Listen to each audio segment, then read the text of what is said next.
Grace and peace to you from God, who gives us faith and calls us to live by it. Amen. Well, friends, for the last several weeks, we have been hearing stories from the Gospel of Luke about what discipleship looks like. Jesus has been teaching his disciples, but also the scribes and the Pharisees, lessons on what it means to follow him. Lessons on how to live like Jesus. Jesus has taught them lessons on money and wealth, on searching for the lost, on caring for the oppressed and the marginalized, and most recently, the story that precedes this one, though we didn't hear it, on forgiveness. Now, if I were in the disciples' shoes, I imagine they are feeling overwhelmed. They're wondering how they are to live like their teacher, Jesus. So this is how they respond. Increase our faith. They're essentially saying, Jesus, what you're asking of us is too difficult. Give us more faith so we can do it all. Well, what follows is Jesus explaining to them, wait a second, guys. You don't quite get it. You've got it all wrong. That's not quite what you should be asking for. And yet, don't we do this too? Don't we ask God for more faith? Daunted by too many tasks. God, help me do all of these things. Or overwhelmed by a bad situation. God, if only I had more faith. Again, aren't we just like the disciples who don't always get it? Don't always quite understand what Jesus is trying to teach us. Jesus goes on to tell the disciples and us, faith isn't something that we have. Faith is something we do. God has already given us the faith. It's a gift after all. But we often make faith cognitive or cerebral. We make faith something that is in our heads. Rather, faith is more about action. Faith is something meant to be practiced. So perhaps the disciples' request should be something more like this. Help us live our faith. So how do we do that? How do we live our faith? Or better yet, live by our faith, as Habakkuk says. Well, friends, the 10 Commandments are a good place for us to start. Because as Pastor Horner explained to the kids, they guide our relationship with God, and they guide our relationship with one another. So we live our faith when we rely on God above all else, in our prayer and our worship. We live our faith in rest, in Sabbath, when we spend time with God, when we study the Bible or listen quietly for God's voice. We live our faith in caring for and treating others as God does. We live our faith in not causing someone else harm physically, emotionally, or spiritually. Rather, seeking to lift others up and encourage them. We live our faith by respecting one another's bodies, our personal space, and not crossing boundaries and violating them. We live our faith in not taking or stealing what is not ours. We live our faith in not speaking ill of one another, rather striving to speak well. And we live our faith by not envying others for something we don't have, instead being content with what is ours. The Ten Commandments teach us that faith is about our relationships and how we treat God and how we treat each other and in how we treat ourselves. In our first story from Habakkuk, we also learn how our faith does something to us, how our faith can cause us to act. Now, friends, the book of Habakkuk only appears in the lectionary today. And it's a short book. It's a conversation between the prophet and God. It's also a lament. Did you catch how it all started? How long, O Lord? The message we just heard could be summed up like this.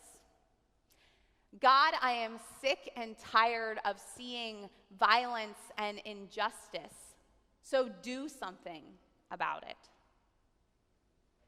Habakkuk is frustrated and angry, and they're not afraid to share it with God. And that is faith. It takes tremendous faith to bring God to task, to ask God the hard questions, to be honest with God. It takes faith to confront God when we see violence and injustice around us. And boyfriends, do I feel Habakkuk or what? I have felt their anger and their frustration, and maybe you have too. Habakkuk says some pretty bold things to God. And I want to draw your attention to one of the verses, verse 4. So the law becomes slack and justice never prevails. That's our NRSV translation, and there things appear just a little tame. The words that are translated as becomes slack could also mean fails. And the phrase the law doesn't mean statutes or ordinances that are created by human beings. Rather, it refers to the Torah, the covenant between God and God's people, which the Ten Commandments are a part of. These are the very words that taught God's people how they were to be in relationship with God and how God was in relationship with them. Again, as Pastor Horner explained to the kids, Torah is often translated as the capital T teaching. And it's closely related to what us Christians refer to as the Word. So friends, what Habakkuk is saying is actually very bold. God, your word has failed, and justice is a joke. Can you feel the intensity of those words?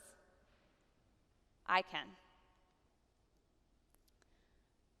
Habakkuk's faith has done something to them, led them to confront God in the midst of some horrible things they're experiencing and witnessing.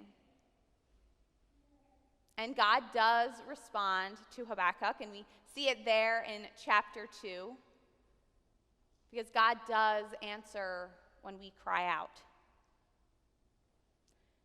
So ultimately, the message of this book could be summed up like this.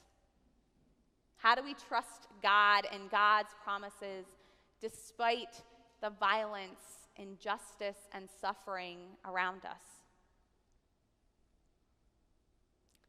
Well, we've come full circle, friends. We live our faith. We live like Jesus. We point to God and God's work still happening around us. We point it out for each other. We remember how God has been faithful in the past. We do something about the violence and injustice of our world. We embody God. We become God's hands and God's feet. And we call upon God like Habakkuk, because God does hear us and God does respond. And then we partner with God in bringing God's kingdom here and now. And to me, friends, that's what it means to be Lutheran. God has given us the faith, a precious and valuable gift. It's a gift that we receive in baptism. It's a gift that we receive again and again at the table in communion. Last week, Pastor Brock reminded us that we are already loved and forgiven. So we don't have to worry about that. We are now free to live our faith. Our faith that spurs us on to do good for others and the world, so that everyone can feel the love and the peace of God. Amen.